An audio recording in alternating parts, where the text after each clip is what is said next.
Everyone, welcome to ZKM chemistry classes. तो आज हम फिर से कंटिन्यू करने वाले हैं अपनी क्वेश्चन प्रैक्टिस और मोस्ट इंपोर्टेंट टाइप के क्वेश्चंस, और जानने वाले हैं कि कोई भी क्वेश्चन अगर हमारे सामने आता है तो इस तरह के क्वेश्चंस को हम किस तरह से सॉल्व करेंगे।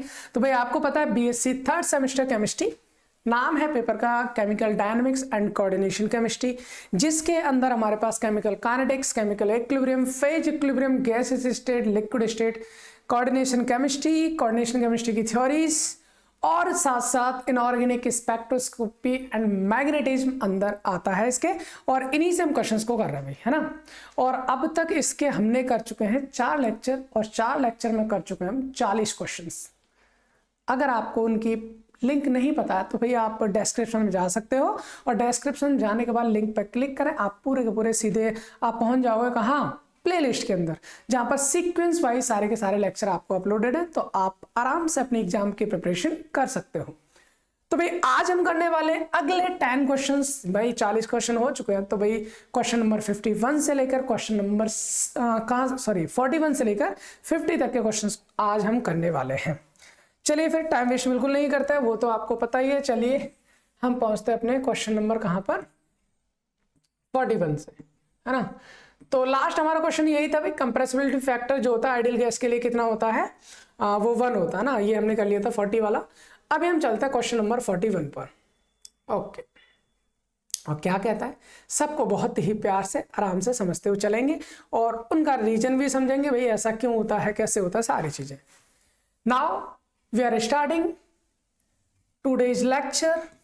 The first question is the pressure of real gas is, फिर आपका फिलिंग द ब्लैंक्स दे रखा है, that pressure of ideal gas. कहने का मतलब ये है आपके पास में जो रियल गैसेज होती हैं, अगर मैं बात करूँ ऑक्सीजन गैस है, नाइट्रोजन गैस है, हाइड्रोजन गैस है, कार्बन डाइऑक्साइड गैस है, CH4 गैस है, जो भी गैसें हैं ये हमारे पास क्या होती हैं सर, ये होती है हमारे पास रियल गैसेज। आपको पता है अभी अभी हम गैसेज स्टेट पढ़ रहे थे, तो वहीं से क्वेश्चन है, और बहुत आराम से प्यार से हम सॉल्व कर सकते हैं इसको।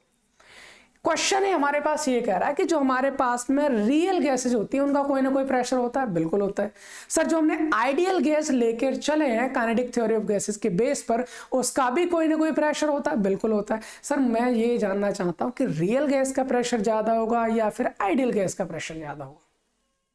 अगर आपसे कहा जाए कि सर रियल गैस का प्रेशर ज्यादा होता है या आइडियल गैस जो है उसका प्रेशर ज्यादा होता, तो हम आपसे कहेंगे सर आइडियल गैस का प्रेशर ज्यादा होता है रियल गैस के कंपेरेटिवली। क्यों, ऐसा क्यों होता है सर? आइडियल गैस का प्रेशर क्यों ज्यादा होता है? क्योंकि वहां पर ना 2 फैक्टर लिए गए। एक्चुअली 2 फैक्टर कौन कौन से?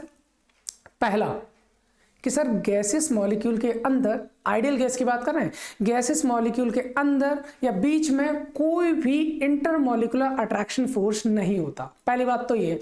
भाई एक बात बताओ, मैंने एक कंटेनर लिया है, इसमें गैस के मॉलिक्यूल हैं, ये गैस के मॉलिक्यूल एक दूसरे को अपनी तरफ खींच नहीं रहे तो भागेंगे ना इधर उधर, और भागेंगे तो दीवारों में जाके टकराएंगे, और दीवारों में जाके टकराएंगे तो क्या करेंगे भाई, एक दीवार पर एक प्रेशर एक्सर्ट करेंगे।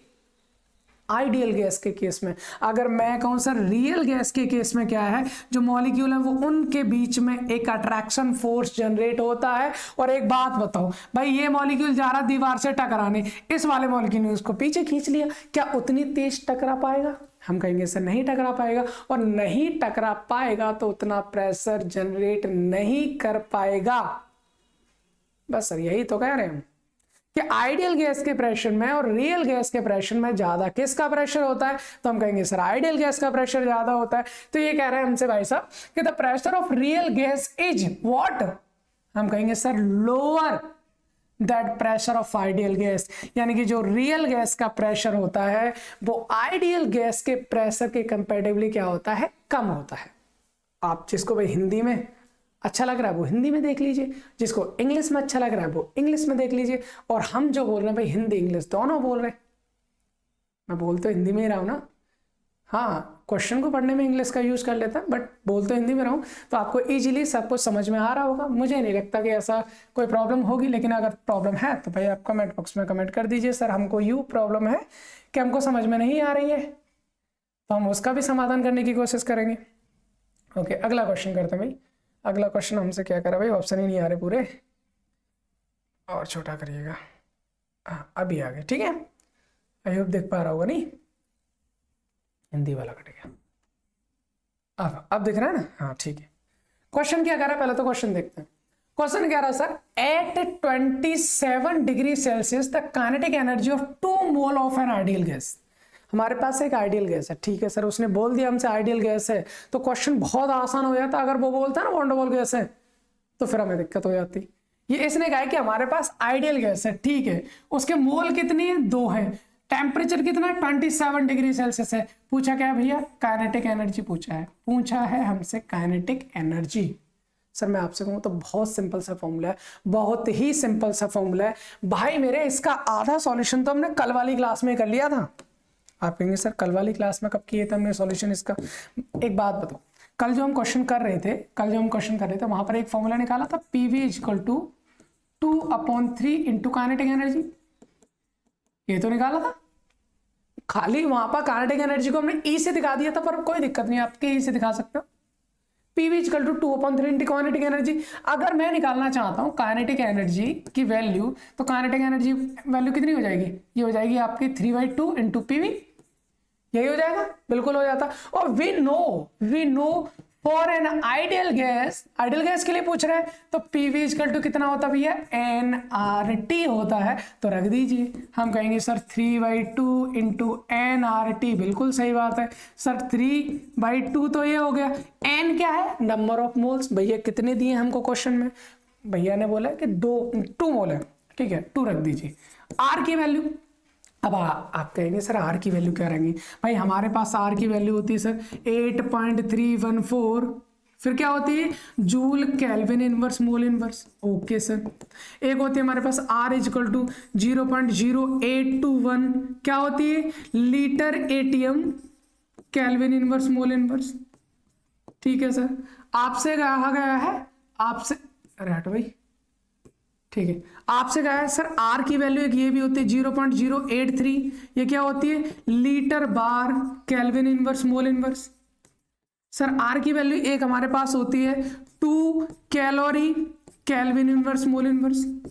आप कहेंगे सर इतनी सारी आर की वैल्यू होती है, और इतनी सारी आर की वैल्यू होती है तो हमको कौन सी रखनी है भाई, हमको कौन सी रखनी है सर, ये वाली रखें, ये वाली रखें, ये वाली रखें, ये वाली रखें, ये डिपेंड करता है क्वेश्चन, ये बताता है क्वेश्चन। आपने ये वाली, आपको तो ये वाली याद है, आपने रख दिया क्वेश्चन में, आंसर ही मैच नहीं कर रहा, फिर क्या करेंगे आप? तो उसके लिए आपको करना भाई, पहले देख तो लो आंसर देख इसमें रखा है भाई। अगर हम आंसर देखें तो Cl कैलोरी लिख रहा है ना, कैलोरी लिख रहा है ना, तो आप कैलोरी वाली वैल्यू को रखेंगे। और मोस्टली यहाँ से क्वेश्चन कैलोरी से ही पूछा जाता है, या तो कैलोरी से पूछेंगे या जूल से पूछेंगे, इसके अलावा किसी चीज में नहीं पूछते हैं फिलहाल। काइनेटिक एनर्जी की बात करना है, कैलोरी के बाद 2 दे रखा है, तो आर की वैल्यू 2 रख दी हम।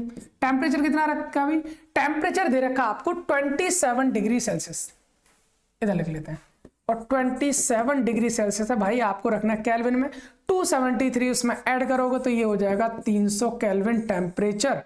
भाई 27 डिग्री सेल्सियस को अगर आप केल्विन में चेंज करना चाहोगे तो 273 ऐड करना होता ना, 273 जब आप ऐड कर देंगे तो 300 हो जाएगा, इनटू मैंने यहाँ पर कर दिया 300। अब क्या करना है सर, आप तो सॉल्व करना बस, और कुछ नहीं करना।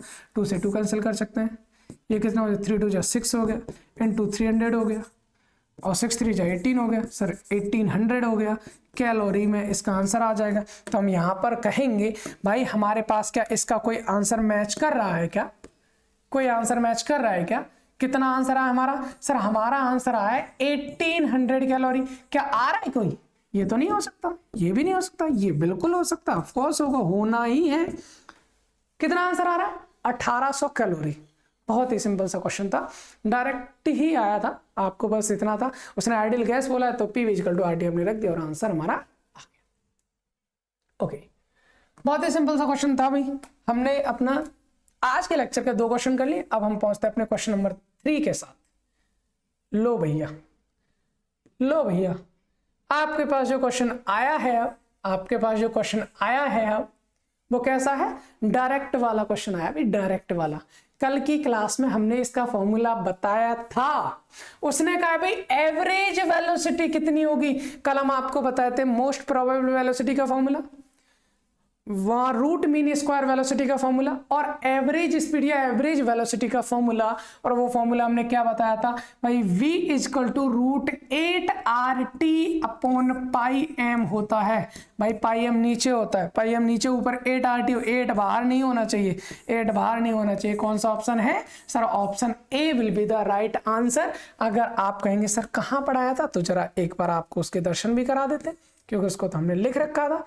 ये रहा देखो, most probable velocity √2RT upon M, VRMS √3RT upon M, average velocity √8RT upon pi M. यही था ना, तो ये डायरेक्ट फॉर्मूला पूछा भाई। उससे पहले आई थिंक ये VRMS वाला पूछा था, डायरेक्ट फॉर्मूला, ठीक है ना। तो आई होप इतनी भी चीज क्लियर होगी और ये क्वेश्चन भी हमारा क्या हो गया, कंप्लीट हो जाता है। इसके साथ हम चलते हैं अपने क्वेश्चन नंबर 44 के साथ। क्या करा जरा क्वेश्चन नंबर 44 जरा देखते हैं भाई। क्वेश्चन नंबर 44 करा, the ratio among the most probable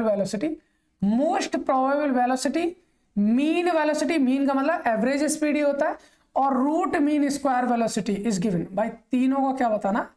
okay, question हमारा ये करा भाई, हमारे पास मोस्ट प्रोबेबल वेलोसिटी है, ठीक है, हमारे पास एवरेज वेलोसिटी है, ठीक है, हमारे पास VRMS वेलोसिटी है, RMS वेलोसिटी है। इन तीनों का ना आपको क्या बताना है? रेशियो बताना है। आपको इन तीनों का रेशियो बताना, बताओ कौन सा होगा। भाई इससे सिंपल मुझे लगता है कोई क्वेश्चन होगा ही नहीं। कैसे नहीं होगा सर? जरा देखो इधर, अभी बिल्कुल तीनों के फॉर्मूले बता रखे हैं, बिल्कुल। अगर इन तीनों का रेशियो निकालू मैं, चलो यही निकालते हैं। तीनों को मैं निकालना चाहता हूँ रेशियो। सर किस किस का? मोस्ट प्रोबेबल का पहले, और उसके बाद एवरेज वाला लिया है उसने, ठीक है, मीन को एवरेज ही बोल सकते हो, और तीसरा उसने लिया है RMS वाला, ठीक है। मोस्ट प्रोबेबल का फॉर्मूला क्या था भाई? √2RT अपॉन एम रख दो, √2RT अपॉन एम रख दिया सर। रेशियो क्या था एवरेज वाला? √8RT अपॉन पाई एम है, ठीक है सर। इसका क्या था? रूट का ज्यादा ही फैल नहीं गया, ठीक है, √3RT अपॉन एम, यही है ना? बिल्कुल है। अब इसमें आप क्या निकालना चाहते हो? आप इसमें देखो एक चीज बताओ, एक चीज बड़े ही प्यार से देखना भाई। यहाँ पर √RT अपॉन एम है, √RT अपॉन एम है, और √RT अपॉन एम है, और ये एम हमने कौन सा बना दिया? एम सब में सेम ही है भाई, है ना, इसके साथ कोई वैसा कुछ नहीं करना। तो आप एक चीज देखोगे, यहाँ से √RT खत्म, √RT खत्म, √RT खत्म, बिल्कुल। यहाँ से एम खत्म, एम खत्म, एम खत्म, बिल्कुल। अब यहाँ से जो जो बचा है ना उसको नीचे लिखो। यहाँ से कौन बचा सर? यहाँ से बचा √2, ठीक है। यहाँ से कौन बचा? √8 अपॉन पाई, ठीक है। और यहाँ से कौन बचा है? √3 बचा है। सर यही हो गया हमारा आंसर, यही होगा हमारा आंसर। एक बार देखेंगे चेक करके? बिल्कुल देख लो भाई। हमसे उसने कहा है मोस्ट प्रोबेबल, मीन और रूट मीन स्क्वायर का जो आंसर है वो उसने कितना बताया फिर हमें? √2, √8 अपॉन पाई और √3। तो यहां पर हम देखेंगे कि कौन सा ऑप्शन हो जाएगा भी अपने पास? हमारे पास हो जाएगा सर √2, √8 अपॉन पाई और √3, यानी कि option D will be the right answer. I hope इतनी बात आपको समझ में आ गई होगी, इसमें कोई भी समस्या आपको नहीं होनी चाहिए, ठीक है। चलिए हम एक काम करते हैं, अगले क्वेश्चन की तरफ बढ़ते हैं। अगला क्वेश्चन हमसे क्या करें? क्वेश्चन नंबर 44 हो गया। Okay, now question number 45। लो भैया, लो भाई मेरे, स्टार्ट हो चुकी है आपकी कोऑर्डिनेशन केमिस्ट्री, और कोऑर्डिनेशन केमिस्ट्री का पहला क्वेश्चन हमारे पास यहाँ पर आया है। कोऑर्डिनेशन केमिस्ट्री का पहला क्वेश्चन हमारे पास यहाँ पर आया है, और ये क्वेश्चन हमसे कह रहा भाई ऑक्जेलेट जो होता है ना, ऑक्जेलेट इज ब्लैंक, फिर उसके बाद लिगेंड। कौन सा लिगेंड? क्या वो मोनोडेंटेड लिगेंड है? क्या वो बाइडेंटेड लिगेंड है? क्या वो टेट्राडेंटेड लिगेंड है? क्या वो हेक्साडेंटेड लिगेंड है? तो आपको पता होना चाहिए भी। मोनोडेंटेड का मतलब भाई लिगेंड कौन होते हैं? जो सर किसी भी कोऑर्डिनेशन कंपाउंड में सेंट्रल मेटल एटम को इलेक्ट्रॉन पेयर डोनेट करते हैं, उनको हम क्या कहते हैं? उनको कहते हैं सर लिगेंड कहते हैं। बिल्कुल अच्छी बात है। अच्छा, लिगेंड कितने इलेक्ट्रॉन पेयर डोनेट कर गया? 1 कर सकता है, बिल्कुल कर सकता है। 2 कर सकता है, बिल्कुल कर सकता है। 3 कर सकता है, बिल्कुल कर सकता है। 4 कर सकता है, बिल्कुल। भाई कितनी भी करा लो, अगर कोई लिगेंड 1 इलेक्ट्रॉन पेयर को डोनेट करता है उसे मोनोडेंटेड लिगेंड कहेंगे। जो लिगेंड 2 इलेक्ट्रॉन पेयर को डोनेट करता है उसे बाइडेंटेड लिगेंड कहेंगे। जो लिगेंड 3 इलेक्ट्रॉन पेयर को डोनेट करेगा उसे ट्राइडेंटेड लिगेंड कहेंगे। इसी तरह से बहुत सारे हो गए, पॉलीडेंटेड लिगेंड हो गए। तो भाई हम तो केवल इतना जानना चाहते हैं कि जो हमारे पास ऑक्जेलेट होता है ऑक्जेलेट होता है। ऑक्जेलेट जानते हो ऑक्जेलिक एसिड क्या होता है sir? COOH, single bond COOH oxalic acid होता है। हमने H यहाँ से हटाया, इस पर आ गया सर एक नेगेटिव, इस पर भी क्या आ गया नेगेटिव, इसको बोलेंगे ऑक्जेलेट। इसको क्या बोलेंगे हम? इसको बोला जाता है ऑक्जेलेट। अब ये ऑक्जेलेट आयन लिगेंड होगा, ऑक्जेलेटो बोलते हैं इसको, ऑक्जेलेटो जब ये लिगेंड का वर्क कर रहा है, और लिगेंड से पहले इसको ऑक्जेलेट बोलेंगे, खाली आयन होगा तो। अब हमको ये बताओ भैया कितने इलेक्ट्रॉन पेयर को डोनेट कर सकता है? तो हम कहेंगे भाई ये इस वाले ऑक्सीजन से भी इलेक्ट्रॉन पेयर दे सकता है, ये इस वाले इलेक्ट्रॉन पेयर से भी ऑक्सीजन मतलब इस वाले ऑक्सीजन से भी इलेक्ट्रॉन पेयर दे सकता है। तो सर कितने दे रहा है? दो के क्या बोलते हैं? बाई। तो ये कौन सा हो जाएगा sir? This become bidentate ligand. और आपको पता है जब हमने क्लास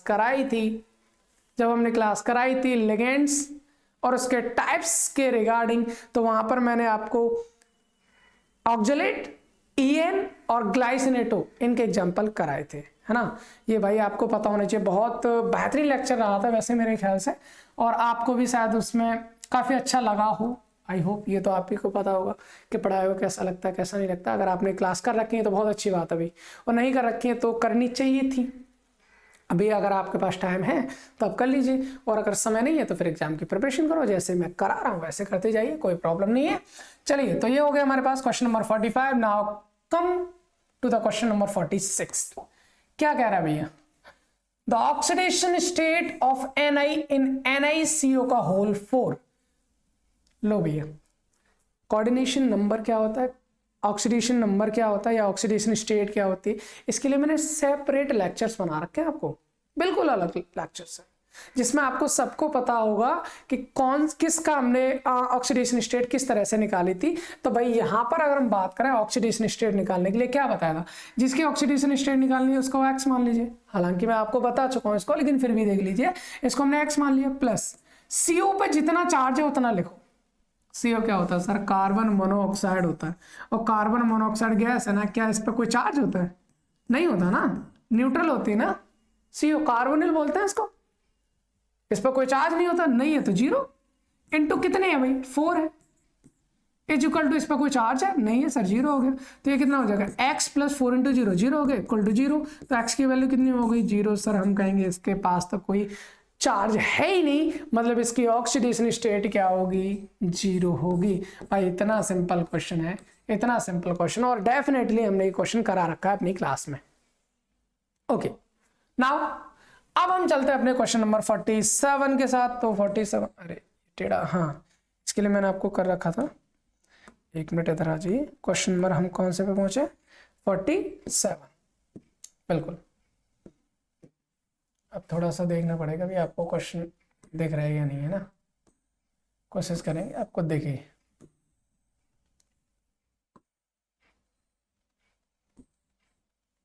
हाँ बताइए, दिख रहा है? बहुत अच्छे से दिख रहा है, कोई प्रॉब्लम नहीं। चलिए भाई, अब हम यहाँ पर बात करते हैं, हमसे कहा है क्वेश्चन नंबर 47, और क्वेश्चन नंबर 47 कर रहा है the effective atomic number of Fe in K4FeCN6। K4FeCN6 में जो इफेक्टिव एटॉमिक नंबर है वो Fe का कितना होगा? आप कहेंगे सर इफेक्टिव एटॉमिक नंबर क्या होता है? इफेक्टिव एटॉमिक नंबर क्या होता है जरा ये बताइए भाई। इफेक्टिव एटॉमिक नंबर होता है कि जैसे कि मान लीजिए कोई हमारे पास सेंट्रल मेटल एटम है, कोऑर्डिनेशन पढ़ाए थे ना हम, सेंट्रल मेटल एटम है, अब उसने कॉम्प्लेक्स बना लिया। अब कॉम्प्लेक्स बनाने के बाद उसके पास टोटल इलेक्ट्रॉन कितने आ गए? टोटल इलेक्ट्रॉन, क्योंकि भाई कॉम्प्लेक्स बनाने से पहले उसके पास खुद के इलेक्ट्रॉन होते हैं। जब वो कॉम्प्लेक्स कंपाउंड बना लेता है, कोऑर्डिनेशन कंपाउंड बना लेता है, तो लिगेंड भी तो अपने इलेक्ट्रॉन देता है ना उसको, बिल्कुल। और उन इलेक्ट्रॉन्स को लेने के बाद अब उसके पास कितने इलेक्ट्रॉन हो गए वो बताता है उसका effective atomic number. Effective atomic number बताता है, जिसको हम जेड इफेक्टिव से दिखाता है। जरा इधर चलो, एक काम करते हैं, इसको सॉल्व करने की कोशिश करते हैं। भाई इफेक्टिव एटॉमिक नंबर के लिए आप क्या करेंगे, मैं आपको शॉर्ट में बता रहा हूं, EAN इफेक्टिव एटॉमिक नंबर। आप यहां पर करेंगे भी total electrons of central metal atom. Central metal atom पर कितने टोटल इलेक्ट्रॉन है, plus electrons donated bye ligands. बस इतनी चीज ध्यान रखो ना, तो आपको सारी चीजें समझ में आ जानी है भैया, अगर इतनी चीजें आपको ध्यान रखनी है। सेंट्रल मेटल एटम पर टोटल इलेक्ट्रॉन कितने उनको देख लीजिए, प्लस लिगेंड्स ने कितने इलेक्ट्रॉन दिए उनको देख लीजिए, बस आपका ये निकल आएगा। भाई हमारे पास तो क्वेश्चन सर ये है K4 है, FeCN का होल 6 है सर, ये दे रखा है। ठीक है, हमको बताना है Fe। सेंट्रल एटम कौन है भाई, हम कहेंगे सर सेंट्रल मेटल एटम है Fe। तो इफेक्टिव एटॉमिक नंबर अगर आपको Fe का निकालना है तो आप कैसे निकालेंगे? पहली बात तो ये बताओ, Fe के पास टोटल इलेक्ट्रॉन कितने होता है? हम बोलेंगे सर 26 होते हैं। टोटल इलेक्ट्रॉन 26 होते हैं ना, बिल्कुल होता है, इसका एटॉमिक नंबर ही 26 है। ठीक है, अब बात ये कि इसके पास 26 इलेक्ट्रॉन है, अगर इस पर कोई चार्ज ना हुआ तो फिर 26 इलेक्ट्रॉन है, अगर कोई चार्ज होगा तो 26 नहीं रहेंगे। तो अब चार्ज के लिए क्या करते हैं भाई, चार्ज के लिए हम तो सर ऑक्सीडेशन स्टेट निकालते हैं, निकाल लो फिर, निकाल लो भाई, K4FeCN का होल 6। ठीक है, हमें पता है पोटेशियम पे +1 होता है। ठीक है, इंटू कितना हो गया 4 हो गया, प्लस Fe का निकालना है x, Cn पर कितना होता है -1 इंटू कितना होगा 6 इक्वल टू कितना हो जाएगा 0।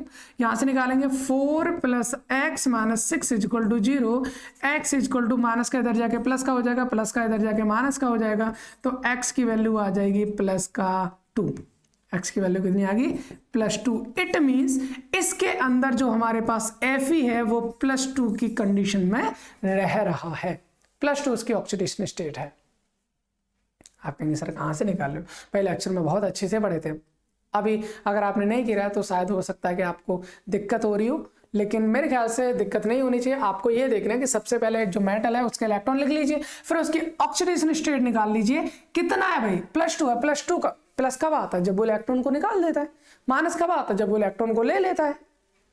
अब जितने इलेक्ट्रॉन निकालेगा उतने प्लस आएंगे, तो भाई इसने कितने प्लस है इस पर 2, तो इसका मतलब 2 इलेक्ट्रॉन निकाल दिए ना, इसका मतलब हम ये बोल सकते हैं सर इसके बाद 26 इलेक्ट्रॉन थे जब Fe था, जब इसने कोऑर्डिनेशन कंपाउंड बनाया तो इसने पहले 2 इलेक्ट्रॉन निकालने हैं, क्योंकि 2 प्लस आ रहे हैं उस पर, इसलिए इसका total electron of central metal atom तो ये हो गया, plus electron donated bye ligand. अब लिगेंड कौन है भैया Cn, हम कहेंगे सर Cn जो होता है दैट इज मोनोडेंटेट लिगेंड, ये मोनोडेंटेट लिगेंड है, और मोनोडेंटेट लिगेंड का मतलब एक इलेक्ट्रॉन पेयर देता है, और एक इलेक्ट्रॉन पेयर में 2 इलेक्ट्रॉन होते हैं। भैया एक इलेक्ट्रॉन पेयर में होते हैं 2 इलेक्ट्रॉन, लेकिन है कितने लिगेंड सर, है हमारे पास 6 लिगेंड। तो अब हम यहाँ से देख लेंगे, यहाँ से बचा 24 प्लस यहाँ से बचा 12, और दोनों को कैलकुलेट करेंगे तो आंसर आ जाना है 36। आई होप इतनी बात आपको समझ में आई होगी। और यहां से अगर हम बोलें, अरे अब तो इधर ही नहीं जाना, यहां जाओ, और यहां से बोले कि भैया कौन सा वाला आपका जो सही आंसर है वो कौन सा होगा, तो हम कहेंगे sir question B will be the right answer, answer is 36। Okay, got it, कोई प्रॉब्लम नहीं। अब हम करते हैं भाई अपने अगले क्वेश्चन की ओर, अगले क्वेश्चन की ओर बढ़ते हैं, और अगला क्वेश्चन है हमारे पास क्वेश्चन नंबर 48। क्वेश्चन नंबर 48 पे आ जाओ। क्या करें, which of the following is hexadentate, okay इधर है आधा, हेक्साडेंटेट लिगेंड, इनमें से कौन सा हेक्साडेंटेट लिगेंड है भाई? 2,2 डाइपैराडिल, सर ये बाइडेंटेट लिगेंड होता है, मतलब इसमें डोनर एटम कितने होते हैं 2। एथाइल डाइमिन, इथाइलिन डाइमिन होता है, और ये भी हमारे पास क्या होता है बाइडेंटेट लिगेंड होता है, जिसको हम EN से दिखाते हैं, आपको पता भी होगा। EDTA, ये नन ऑफ दीज होगा नहीं, EDTA will be the right answer, because EDTA में हमारे पास कितना होता है 6 डोनर एटम, यानी कि हेक्साडेंटेट लिगेंड होता है। और आपको बहुत प्यार से इसके बारे में बताए थे, बहुत प्यार से इसके बारे में बताए थे भाई। अगर हम बात करें EDTA, नाम क्या था भाई, इसका नाम था हमारे पास इथाइलिन डाइअमीन टेट्रा एसीटेटो, यही तो था, ethylene diamine tetra acetato, ethylene diamine tetra acetato. कहेंगे सर इतना बड़ा नाम है चलिए इधर आते हैं। इसका स्ट्रक्चर जब हम बनाए थे हमने वहां पर बताया था, बहुत प्यार से बताया था। एथिलीन का फॉर्मूला क्या होता है सर, एथिलीन का फॉर्मूला होता है हमारे पास ये CH2 डबल बॉन्ड CH2, ये हमारे पास एथिलीन होता है, एथिलीन।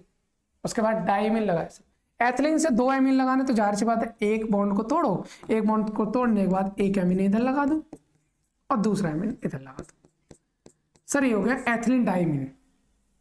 एथिलीन डाइमीन, नाइट्रोजन के पास एक लोन पेयर होता है, सबको पता है।